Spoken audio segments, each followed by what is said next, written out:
Today we'll be studying about transportation in animals as well as plants. Now first let us address the question that why do we need transportation?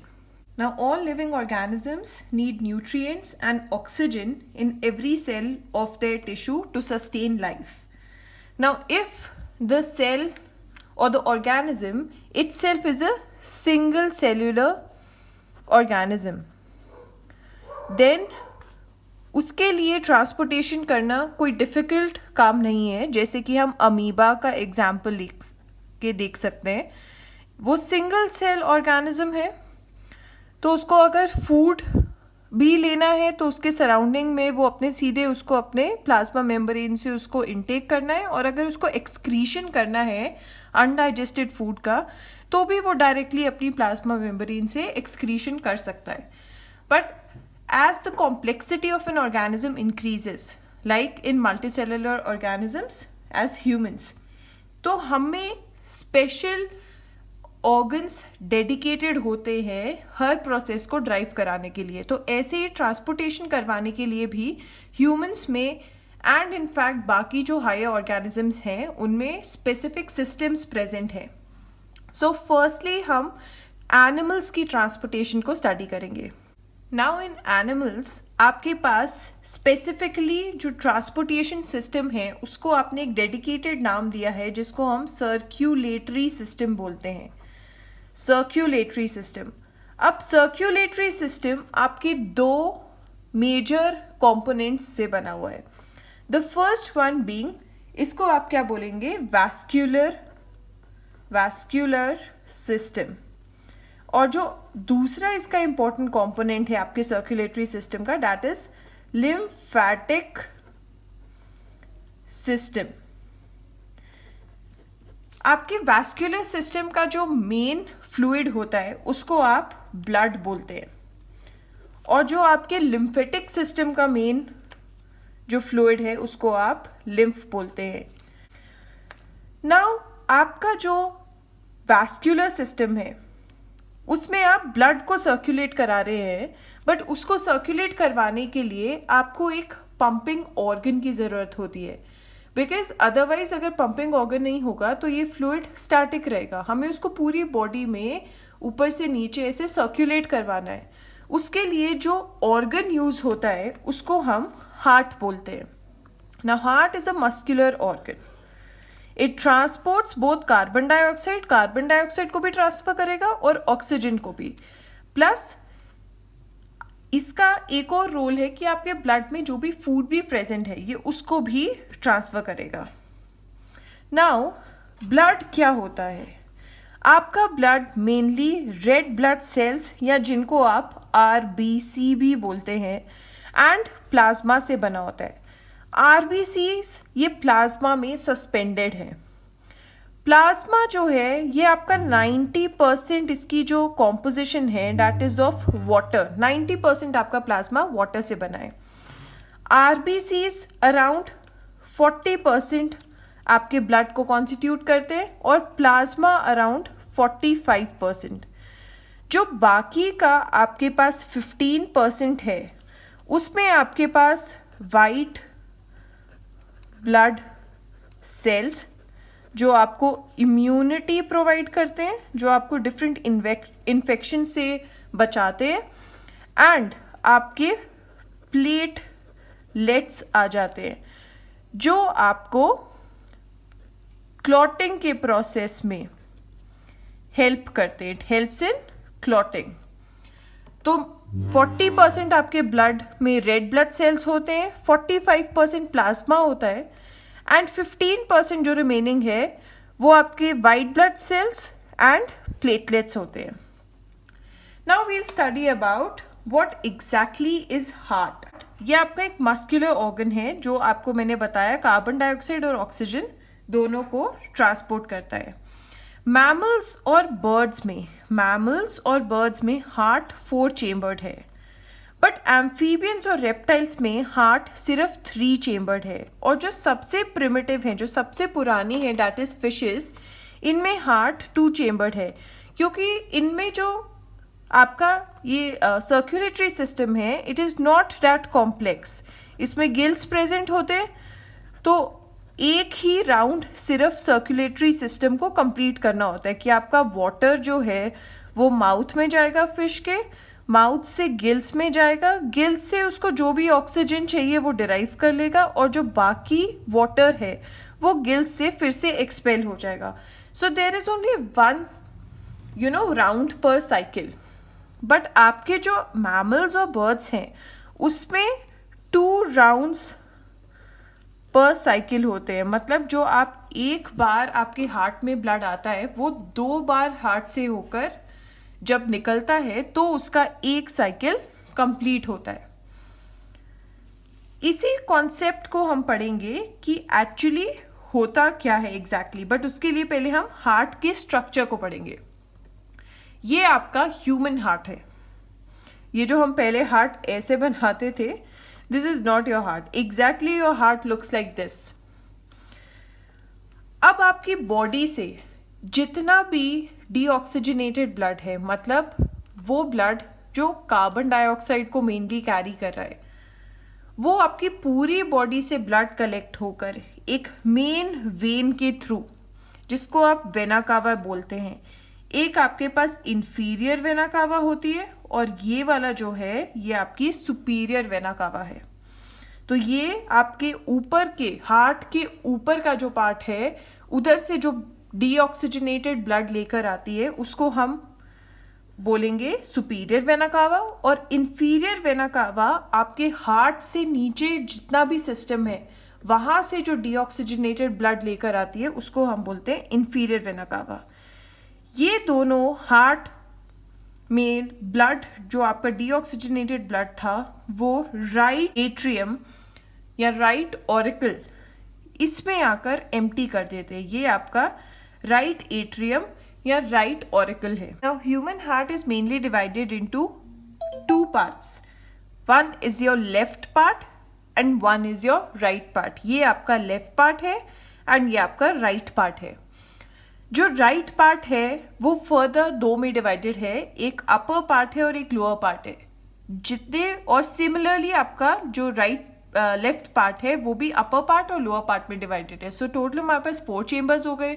जो आपके ऊपर के 2 chamber है उनको आप auricle बोलते हैं या एट्रियम बोलते हैं, एंड जो आपके लोअर चेम्बर है उनको आप वेंट्रिकल बोलते हैं. नाउ जो राइट साइड का एट्रियम है उसको हम राइट एट्रियम बोलेंगे, जो लेफ्ट पे है उसको लेफ्ट एट्रियम, एंड जो राइट पे वेंट्रिकल है उसको हम राइट वेंट्रिकल बोलेंगे, and the left would be called as left ventricle.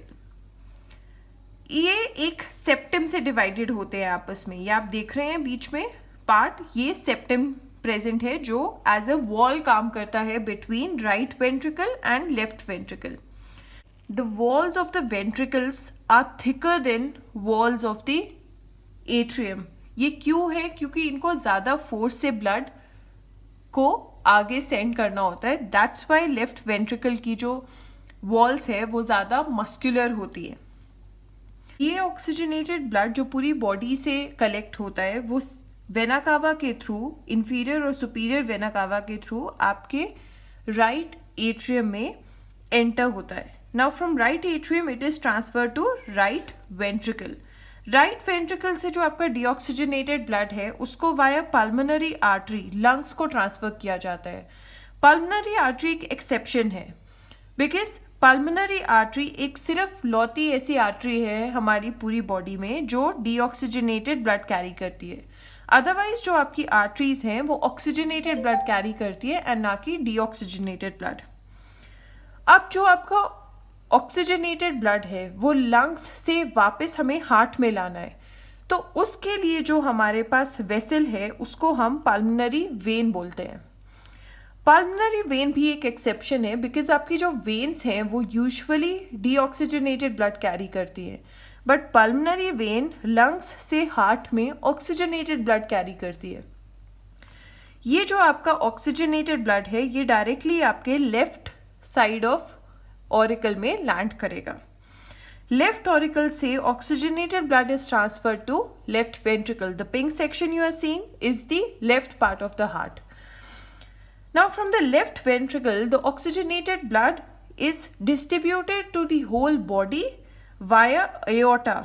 जो आपका एओर्टा है ये आपकी बॉडी की सबसे जो बड़ी आर्टरी है उसको हम एओर्टा बोलते हैं। It is the biggest, largest बोल सकते हैं, largest artery present in human beings, that is aorta. एक और इंफॉर्मेशन मैं आपको यहाँ देना चाहूँगी कि जो आपके वेंट्रिकल्स हैं उसकी जो वॉल होती है it is more muscular and more thicker than your auricles की वॉल।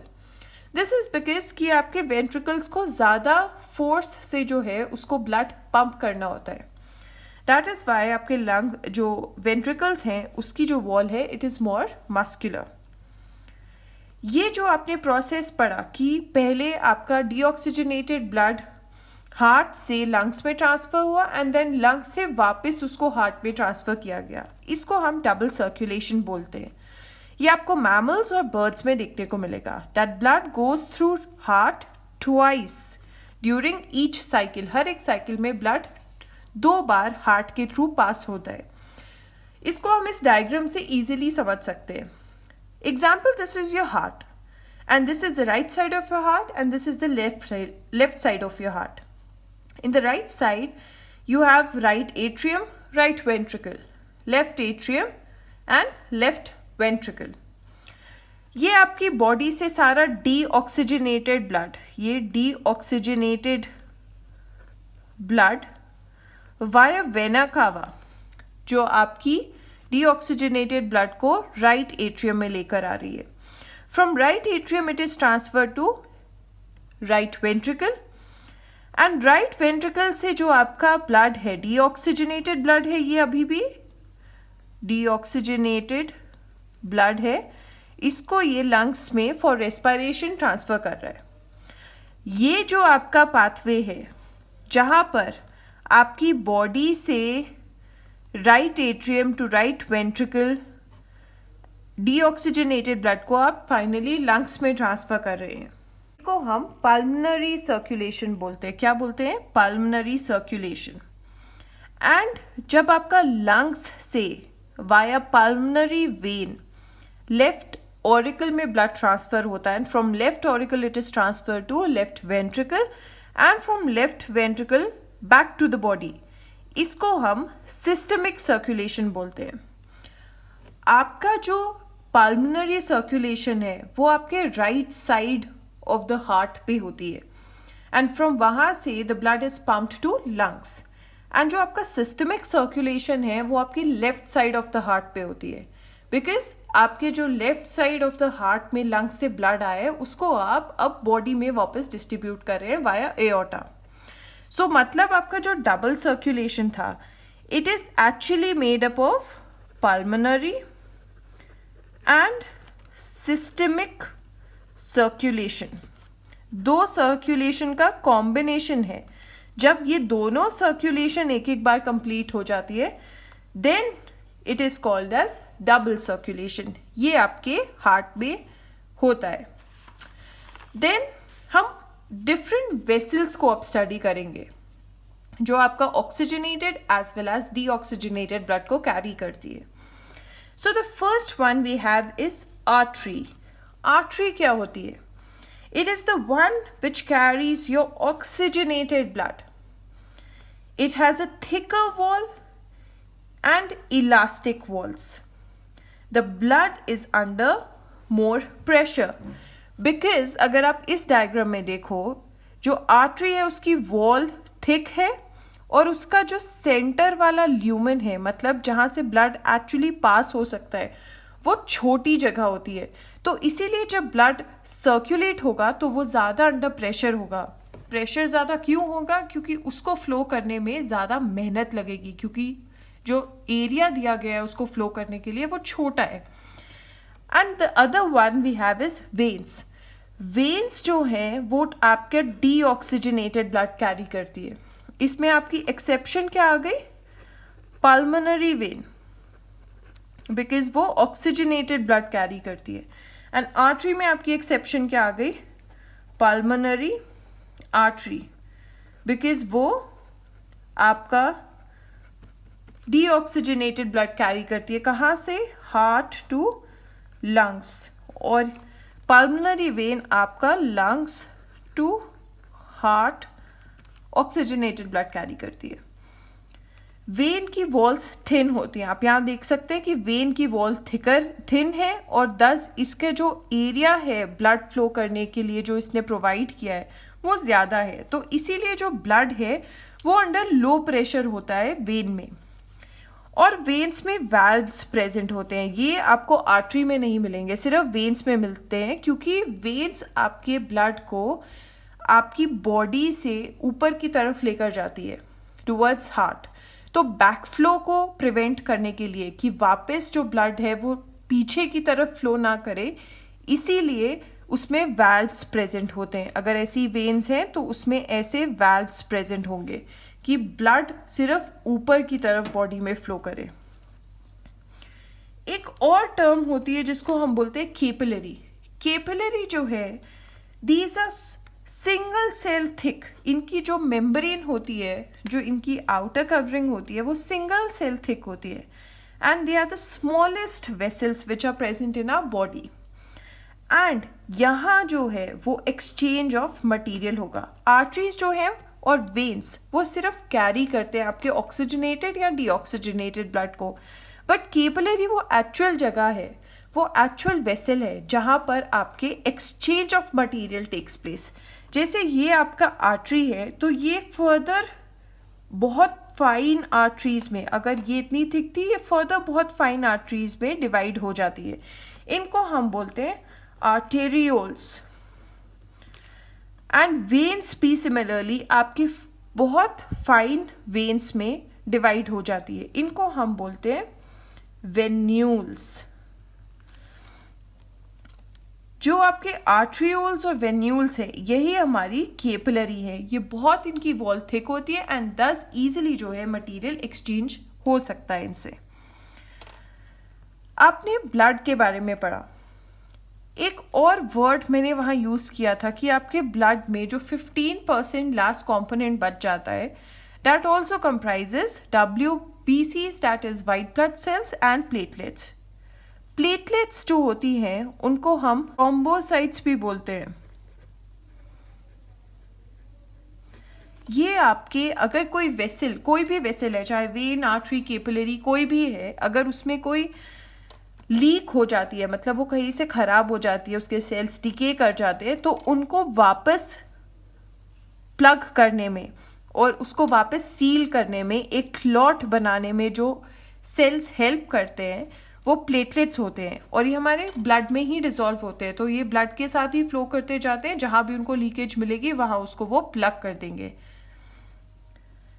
एक और चीज़ है ब्लड प्रेशर। ये आपने बहुत बार अपने कॉमन हाउस होल्ड में सुना होगा, बहुत लोगों को बोलते सुना होगा कि मेरा बीपी बढ़ गया है, और बीपी मेजर करते भी बहुत बार डॉक्टर को देखा होगा। जिस मशीन से वो मेजर करता है, जो आपकी आर्म पे वो टाइट करके बांध देता है, एंड देन जो पंप होता है उसको वो दबाना शुरू करता है, उसको हम स्फिग्मोमैनोमीटर बोलते हैं। क्या बोलते हैं? स्फिग्मोमैनोमीटर। बीपी एक्चुअली होता क्या है? ये वो फोर्स है जिससे ब्लड आपकी वॉल के अगेंस्ट जो फोर्स लगा रहा है उसको आप बीपी बोलते हैं। आर्टरीज में हमने पढ़ा जो ब्लड प्रेशर है वो ज़्यादा होता है एज कंपेयर टू वेन्स। ये हमने देख लिया, इसका रीज़न क्या है, क्योंकि इसका जो ल्यूमेन है वो छोटा है और वेन्स का जो ल्यूमेन है वो बड़ा है, इसीलिए आर्टरी में ब्लड ज़्यादा मुश्किल से फ्लो करेगा और वेन्स में काफ़ी इजीली फ्लो कर देगा, क्योंकि उसके पास सेंटर एरिया बहुत ज़्यादा है। नॉर्मल बीपी की जो मेजरमेंट होती है वो होती है 120/80 mm of Hg। Hg is mercury. High BP को हम हाइपरटेंशन की प्रॉब्लम भी बोलते हैं। अगर बीपी हाई हो जाए तो हम उसको हाइपरटेंशन भी बोलते हैं। एक और चीज़ आपने पढ़ा था कि एक हमारा वैस्कुलर सिस्टम होता है और एक हमारा लिम्फेटिक सिस्टम होता है। वैस्कुलर सिस्टम के बारे में तो आपने पढ़ लिया। लिम्फेटिक सिस्टम का जो फ्लूइड है उसको हम क्या बोलते हैं? लिम्फ। जो लिम्फ है उसको हम टिश्यू फ्लूइड भी बोलते हैं। वो कलरलेस होता है and it flows upward. Towards the neck, हमारी बॉडी के नीचे वाले पार्ट से from our feet it flows upward towards our neck. और इसको हम अपना टिश्यू बेदिंग फ्लूइड भी बोलते हैं, मतलब जो हमारे टिश्यूज़ होते हैं उसके जो बाहर पूरा फ्लूइड प्रेजेंट होता है उसको हम लिम्फ बोलते हैं। It contains white blood sales, आपकी इम्यूनिटी प्रोवाइड करने वाले सेल, इन्फेक्शन को फाइट करने वाले सेल, ये आपके लिम्फ में प्रेजेंट होते हैं। लिम्फ का जो अब पाथ है जिससे वो फ्लो करता है वो ये है, लिम्फेटिक कैपिलरीज। आपके टिश्यूज से छोटी छोटी लिम्फेटिक कैपिलरीज निकलेंगी जो फर्दर एक बड़ी कैपिलरी बनाएंगी जिसको आप लिम्फ वेसल बोलेंगे। लिम्फ वेसल फर्दर एक उससे बड़ी वेसल बनाती है जिसको हम लिम्फ वेन बोलते हैं। Now if we talk about the functions of lymph, जो लिम्फ है वो आपको इम्यूनिटी प्रोवाइड करता है। क्यों? क्योंकि उसमें वाइट ब्लड सेल्स प्रेजेंट होते हैं। लिम्फ आपके फैट की एब्जॉर्प्शन में हेल्प करता है। जब आपके स्मॉल इंटेस्टाइन में फैट एब्जॉर्ब होता है तो वो आपके लिम्फ में जाके मिक्स हो जाता है, जो वो उसको पूरे बॉडी में डिस्ट्रीब्यूट करता है। It also supplies oxygen and the food which is digested by the body. Waste removal में भी हेल्प करता है, वेस्ट को रिमूव करने में आपका लिम्फ हेल्प करेगा। So this was about lymph और what we call as tissue fluid. Now हम पढ़ेंगे ट्रांसपोर्टेशन इन प्लांट्स। प्लांट्स की जो नीड है एनर्जी की वो कम है as compare to animals, because animal में तो मैक्सिमम हमारे सेल्स जो होते हैं वो अलाइव होते हैं, बट प्लांट्स का जो मैक्सिमम सेल्स होते हैं वो डेड टिश्यू होता है। They are dead, they are not alive, they are not workable. Plants में आपके पास मेनली दो टिश्यू प्रेजेंट है, दो ऐसे स्पेसिफिक सिस्टम प्रेजेंट है जो एक वाटर और मिनरल्स को ट्रांसपोर्ट करता है जिसको हम जाइलम बोलते हैं, और एक है जो आपके प्रोडक्ट्स ऑफ फोटोसिंथेसिस को ट्रांसफर करता है जिसको हम फ्लोएम बोलते हैं। अब वाटर और मिनरल है तो ये आप सॉइल से एब्जॉर्ब करोगे रूट्स के थ्रू, एंड फ्लोएम है वो आपके लीव्स में वाया फोटोसिंथेसिस बनता है। नाउ फर्स्ट हम ट्रांसपोर्ट ऑफ वाटर के बारे में बात करते हैं। ट्रांसपोर्ट ऑफ वाटर सिर्फ अपवर्ड डायरेक्शन में होता है, नीचे से ऊपर, रूट्स से लीव्स की तरफ। ये अब जाइलम टिश्यू के थ्रू होता है। जो आपका जाइलम टिश्यू है वो मेनली ट्रैकीड्स और वेसल्स से बना हुआ है। वेसल्स जो होती हैं दे आर शॉर्टर, ये आप देख सकते हैं वेसल्स हैं वो शॉर्टर हैं एंड दे आर थिकर, ये थिक हैं। और जो ट्रैकीड्स हैं they are longer and they are thinner, ये पतली होती हैं और पॉइंटेड एंड्स होते हैं ट्रैकीड्स के। जो जाइलम है वो एक कंटिन्यूअस कॉलम फॉर्म करता है। नाउ ये जो आपका ट्रांसपोर्ट ऑफ वाटर है ये मेनली दो प्रोसेसेस से हो सकता है। The first one is the root pressure. जब रूट प्रेशर क्रिएट होगा, रूट प्रेशर क्या है? It is created by difference in concentration of ions in water between roots and soil. Roots और सॉइल के बीच में डिफरेंस क्रिएट हो जाता है आयंस और वाटर का। You can see in this diagram कि जो वाटर की कॉन्सेंट्रेशन है वो बाहर ज़्यादा है। तो डिफरेंस इन प्रेशर कैसे होता है? हमेशा हाई प्रेशर से लो प्रेशर की तरफ आपका जो मटेरियल है वो मूव करता है। तो सिंस वाटर की जो कॉन्सेंट्रेशन है वो बाहर ज़्यादा है तो ये आपके रूट हेयर आ गए। रूट हेयर के थ्रू आपका वाटर अंदर की तरफ ट्रांसफर हो जाएगा और फिर फाइनली ये ऊपर की तरफ मूव करना शुरू हो जाएगा आपके जाइलम के थ्रू। सो ये होता है रूट प्रेशर। रूट प्रेशर की जो रेलेवेंस है वो नाइट में ज़्यादा है। क्यों? क्योंकि जो फोटोसिंथेसिस का प्रोसेस रात में नहीं होता, तो इसीलिए जो आपका स्टोमाटा है वो रात में बंद रहता है। सिंस स्टोमाटा रात में बंद रहता है तो जो ट्रांसपिरेशन होती है वो भी कम हो जाती है। ट्रांसपिरेशन क्या होती है वो भी हम पढ़ेंगे। इसीलिए रात को रूट प्रेशर ज़्यादा काम की चीज़ आती है for transport of water. The second one is transpiration. Transpiration क्या होता है? Loss of water from stomata या एरियल पार्ट ऑफ प्लांट्स। अब ये आपके एरियल पार्ट क्या हो सकते हैं? लेंटिसल्स भी हो सकते हैं या क्यूटिकल भी हो सकता है। जो आपका वाटर है जब वो स्टोमाटा के थ्रू, स्टोमाटा हमने पढ़ा था कि वो पोर लाइक स्ट्रक्चर होते हैं, इस तरीके का होता है। जब आपके स्पोर से वाटर का लॉस होता है या लेंटिसल से या क्यूटिसल से, तो उसको हम ट्रांसपिरेशन बोलते हैं। ट्रांसपिरेशन 3 टाइप्स की हो सकती है। The first one is the lenticular transpiration, जब आपकी लेंटिसल्स से ट्रांसपिरेशन होगी। क्यूटिकुलर, जब आपकी क्यूटिकल से ट्रांसपिरेशन होगी। और स्टोमेटल, जब आपकी स्टोमाटा के थ्रू ट्रांसपिरेशन होगी। जो ट्रांसपिरेशन है उससे एक सक्शन कॉलम क्रिएट हो जाता है, पूरे आपके जाइलम में एक सक्शन कॉलम क्रिएट हो जाता है जो आपका एब्जॉर्प्शन कराता है towards the upper parts of your plant. कहाँ से कराएगा? रूट से towards the upper parts of the plant. इसको हम बोलते हैं कोहेजन एडहेशन थ्योरी। कोहेजन का मतलब होता है कि आपस में जो वाटर पार्टिकल्स हैं उनमें कितनी अट्रैक्शन है, और एडिशन का मतलब होता है कि वाटर पार्टिकल्स की जो वॉल है जाइलम की उसके साथ क्या अट्रैक्शन है। तो इन दोनों की अट्रैक्शन की वजह से जो आपका वाटर कॉलम है वो ऊपर की तरफ मूव करता है and your water is transferred from your roots to the higher parts of your plant. Now अगर हम फूड को ट्रांसफर करने की बात करें तो उसके लिए एक सेपरेट पूरा कॉलम बना हुआ है जिसको हम फ्लोएम बोलते हैं। ना फ्लोएम जो है आपकी, it is made up of sieve tubes and companion cells. ये आपके कंपैरेटिवली जाइलम से अलाइव टिश्यू होता है। जो आपका फ्लोएम का टिश्यू है ये अलाइव होता है, और जो आपका जाइलम का टिश्यू है वो मेनली डेड टिश्यू ही होता है। जो ट्रांसपोर्ट ऑफ फूड है उसको हम बोलते हैं ट्रांसलोकेशन। ये आपके सॉल्युबल पार्ट्स को जो फोटोसिंथेसिस में आपने प्रोड्यूस किए हैं उसको वाया फ्लोएम जहाँ भी एनर्जी की रिक्वायरमेंट होगी वहाँ पे ट्रांसफ़र कर देगा।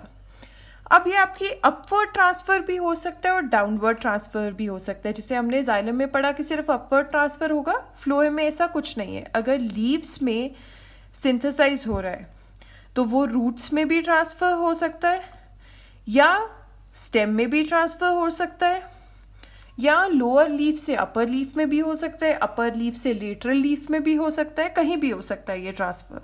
ये कोई मैंडेटरी नहीं है कि सिर्फ नीचे से ऊपर की तरफ ही जाएगा या ऊपर से नीचे की तरफ ही आएगा। ये डायग्राम आप देख सकते हैं, ये आपकी सीव ट्यूब है जो पर्पल में ड्रॉन है, and this is your companion cells. ये सीव ट्यूब के साथ एडजेसेंट प्रेजेंट होते हैं सीव ट्यूब्स के। ये हमने पढ़ लिया कि जो डायरेक्शन ऑफ मूवमेंट है वो बोथ अपवर्ड और डाउनवर्ड हो सकती है। Now this increases osmotic pressure of the tissue causing water to move in, और ये जो मटेरियल है ये आपके हायर कॉन्सेंट्रेशन से लोअर कॉन्सेंट्रेशन वाले एरिया में मूव होगा, या आप इसको बोल सकते हो region of higher pressure to region of lower pressure.